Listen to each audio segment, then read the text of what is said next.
बेटा बना बहू।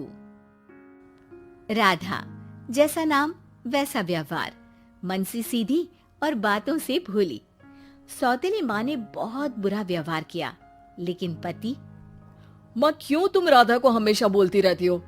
मैं साफ साफ कह देता हूँ, अगर इस घर में किसी ने राधा को कुछ भी कहा तो मैं घर छोड़ दूंगा। अरे वाह बेटा वाह, यही दिन दिखाने के लिए तुझे इतना बड़ा किया। सोचा बहू आएगी तो आराम करूंगी, लेकिन बेटा है कि जोरू का गुलाम। अब क्या कहें। माँ, जो सोचना है सोचो, मुझे फर्क नहीं पड़ता। मैंने कोई लव मैरिज नहीं की है। आपने जिससे बोला मैंने शादी की, लेकिन अब मैं राधा को किसी भी परेशानी में नहीं देख सकता। हाँ हाँ, और मुझे देख सकते हो क्यों? अरे माँ, देखना तो मैं तुझे भी नहीं चाहता, लेकिन खुद सोच, राधा के आने से पहले तुम पूरा खाना बनाती थी, लेकिन अब जब से राधा आई है एक गिलास पानी भी खुद से नहीं लेती। अरे भाई, राधा भी तो मेरी ही उम्र की है। मैं आपके लिए बच्चा तो वो आपके लिए समझदार बहू। कैसे? उसे वक्त देना माँ, वो थक जाती है, रोती है, उसके पैर में दर्द होता है। आपको वो क्यों नहीं दिखता माँ? नहीं नहीं, ऐसा कुछ भी नहीं है। अरे वाह जी वाह, सारी तीली लगा दी। अब बोल रही है कि ना जी ना, कोई बात ना है। तीली? क्या बोल रही हैं आप सासू माँ? अरे राधा, तुम चिंता ना करो। माँ की आदत है हर बात पर ताने देने की। तुम कमरे में जाओ, मैं ग्रीन टी लेकर आ रहा हूँ। सास बेटे की हरकत से आग बबूली हो जाती है। बेटा, तूने आज प्रूव कर दिया कि बेटा कभी अपना नहीं होता। अरे जोरू के गुलाम, शर्म कर शर्म। तेरी माँ हूँ, सास नहीं जो खरी खोटी सुना रहा है कल की आई दुल्हन के आगे। अरे बहू बनना आसान ना है। बेटा, जो कि अपनी नई नवेली पत्नी पर जान छिड़कता था, माँ की बातों से गुस्सा हो जाता है। माँ, साफ साफ बात करो।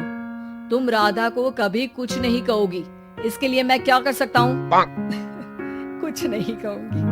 अरे बेटा, बावला हो गया है क्या? तू जिस दिन पैदा हुआ था ना, उसी दिन सोच लिया था मैंने कि तेरी शादी के बाद बहू पर हुक्म चलाऊंगी, पैर दबवाऊंगी, ताने दूंगी और जुल्म भी ढाऊंगी। बाप रे बाप, माँ, आप कैसे ऐसे सोच सकती हो? राधा छोटी है मुझसे भी, और उसके लिए ऐसी सोच। अरे बेटा, एक बेटी का बाप और माँ उससे बचपन से ही सहनशीलता सिखाते हैं, जिससे कि वो कुछ भी सुनने के लिए तैयार रहे। वो जैसे ईंट होती है ना, शुरू में जितना पकाओगे आगे जाकर उतनी ही मजबूत बनेगी और बुलंद इमारत बनाएगी, समझे? देखो माँ, मैं कोई मजदूर तो हूँ नहीं, इंजीनियर हूँ, वो भी बड़ी कंपनी में। चलो, लॉकडाउन के कारण मैं घर से काम कर रहा हूँ, तो आज से मुझे ही अपनी बहू समझो, लेकिन राधा को कुछ भी कहने की जरूरत नहीं है।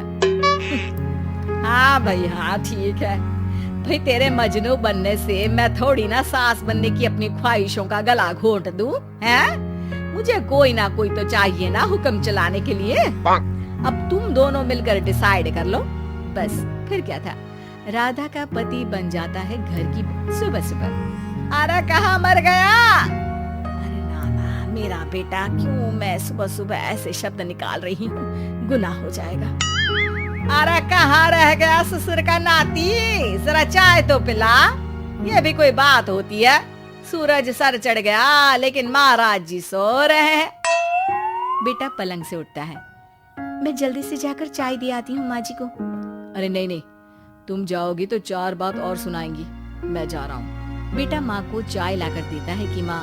अरे देख तो तेरा चेहरा, ना मुंह धोया ना हाथ। जा जाकर हुलिया ठीक कर ले और उस करमजली को बोल कि नाश्ता बनाए। करमजली? अरे माँ, कुछ तो शर्म कर। देता हूँ ना मैं तुझे नाश्ता, लेकिन तू राधा के लिए ऐसे गंदे शब्दों का इस्तेमाल नहीं करेगी। बहू की तारीफ बेटी के मुंह से सुनकर सास फिर गुस्सा हो जाती है। अरे जा जा जाकर नाश्ता लेकर आ।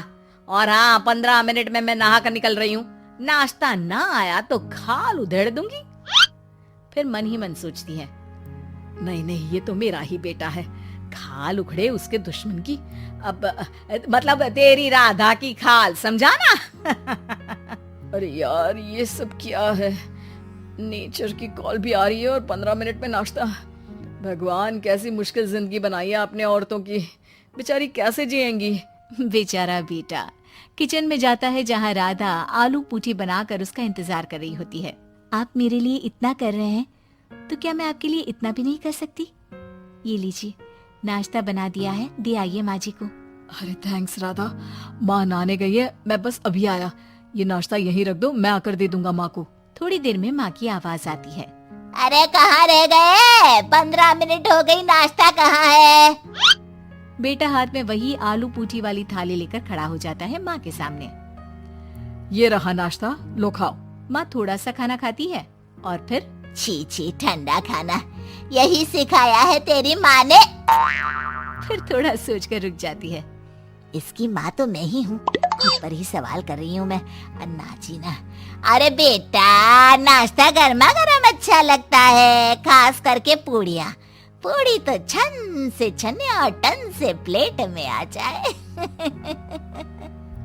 देखा माँ, जो बातें आप राधा को सुनाती हो वो अपने बेटे को सुनाने में कितना दुख होता है। तो जैसे आप मुझे सोचती हो वैसा ही राधा को भी समझा करो ना।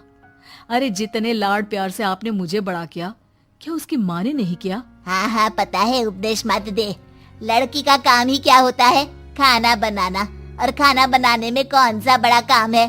फिर सारा दिन घर में पलंग ही तो तोड़ना है। अब तू बता, तू अपने से तुलना कैसे कर सकता है उसकी? कर सकता हूँ माँ। मैं अगर बहू की बेटे से तुलना करने में आ गया ना, तो तुझे समझ में आएगा कि बहू की जिम्मेदारी भी कम नहीं होती। मेरा दोस्त है ना राम, जानती हो ना? हाँ हाँ क्यों नहीं जानूंगी। उसकी बीवी और माँ में नहीं बनती। बीवी ये मोटे मोटे ताने सास को देती है और सास उसे। हाँ हाँ तो फिर क्या, घर ठीक से चल नहीं पा रहा था। सास कहती बहू काम सारा करे, बहू का कहना था कि सास मदद करे। ऐसे में बेचारा न लंच लाता और न ठीक से खा कर आता। नतीजा, बीमार रहने लगा। ऑफिस की नौकरी गई, खर्चा खाना सब बंद। कर रहा अब सास बहू की लड़ाई। बेटा बीमार घर पर बैठा, पैसे की आमदनी नहीं। बहू भी कभी मायके कभी ससुराल। अब तो सुना है सास बहू की ही कमाई खा रही है, वो भी तानों के साथ। घर का भी सारा काम वही करती है। अरे बस कर बेटा, मुझे समझ में आ गया।